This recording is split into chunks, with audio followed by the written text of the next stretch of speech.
ପ୍ରକାଶ taekwondo. ଆଜ୍ଞା ଏ ଯେଉଁ ତାଇକୋଣ୍ଡୋର ବର୍ତ୍ତମାନ 2 ଦିନିଆ କର୍ମଶାଳା ଚାଲିଛି କ'ଣ ତାର ମୁଖ୍ୟ ଉଦ୍ଦେଶ୍ୟ କ'ଣ? ପ୍ରତିବର୍ଷ ଜିଲ୍ଲା ସ୍ତରୀୟ ଅଫିସିଆଲ ଟାଇକୋଣ୍ଡୋ ଚାମ୍ପିୟନସିପ୍ ହେଉଛି। ଆଜି 2 ଦିନ ହେଲା 27ତମ ତିରିଶ ତଥା 9ତମ ଓଡ଼ିଶା ଟାଇକୋଣ୍ଡୋ ଚାମ୍ପିୟନସିପ୍ ହେଉଛି। ଏଥିରେ ପୁରୀ ଜିଲ୍ଲାର 11ଟି training centre Konark, Pipili, Sasanpur, Puri town, ସଦର ସବୁ ଜିଲ୍ଲାରେ 11ଟି 300ରୁ ଉର୍ଦ୍ଧ୍ୱ ବାଳକ ବାଳିକା ପାଖରେ ବିଭିନ୍ନ ବିଭାଗର ଅଂଶଗ୍ରହଣ କରୁଛନ୍ତି। ଏହି ବିଭାଗର ଯେଉଁ ପିଲାମାନେ ଖେଳୁଛନ୍ତି ସେମାନେ ଗୋଲ୍ଡ ସିଲଭର ପାଇବେ। ଖେଳୁଥିବା ହେବାକୁ ଥିବା ରାଜ୍ୟସ୍ତରୀୟ ପ୍ରତିଯୋଗିତା ପୁରୀରେ ପ୍ରତିଯୋଗିତା କରିବେ ଏବଂ ରାଜ୍ୟସ୍ତରୀୟ ଯେଉଁମାନେ ଉନ୍ନତି ହେବେ ସେମାନେ ଜାତୀୟ ସ୍ତରରେ ତାଇକୋଣ୍ଡୋ ଭିତରେ କେହି ଜାଣିନଥିଲେ ଆପଣ ତାଇକୋଣ୍ଡୋ ନେଇଥିଲେ ଆପଣ ଜଣେ ଆନ୍ତର୍ଜାତିକ କୋଚ୍ ବର୍ତ୍ତମାନ ତ ଆଗାମୀ ପିଢ଼ି ତାଇକୋଣ୍ଡୋ ଗ୍ରହଣ କରିବାକୁ କିଭଳି ଆପଣ ଆହ୍ୱାନ କରିବେ?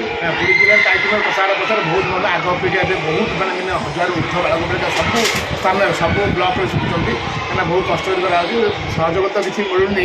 ନିଜ କଷ୍ଟରେ ପିତାମାତାଙ୍କ ସହଯୋଗରେ ଆଉ ଗାର୍ଡ଼ିଆନ ପିଲାମାନଙ୍କୁ ଆଗ୍ରହରେ ଆଜି ତାଇକୋଣ୍ଡୋ ବହୁତ ଗଲାଣି। ପୁରୀ ଜିଲ୍ଲାରୁ ସାଉଥ୍ କୋରିଆ ପିଲା ମୁଁ ବି ଗଲେଣି, ପିଲାମାନେ ବି ଗଲେଣି।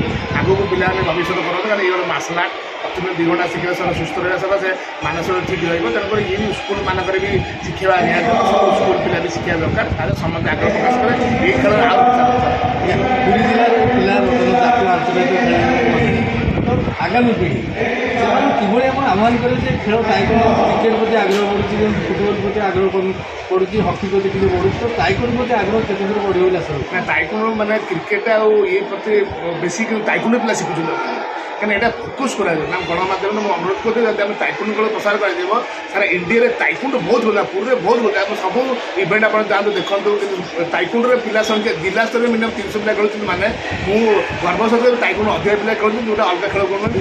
ଗଣମାଧ୍ୟମ ଅନୁରୋଧ ତାଇକୋଣ୍ଡୋ ଇଣ୍ଡିଭିଜୁଆଲ ଖେଳ ପିଲାଙ୍କୁ ଟିକେ ପ୍ରସାର କଲେ ନିଶ୍ଚୟ ଆମ ପୁରୀ ଜିଲ୍ଲା ତଥା ଓଡ଼ିଶା ଦେଶ ନା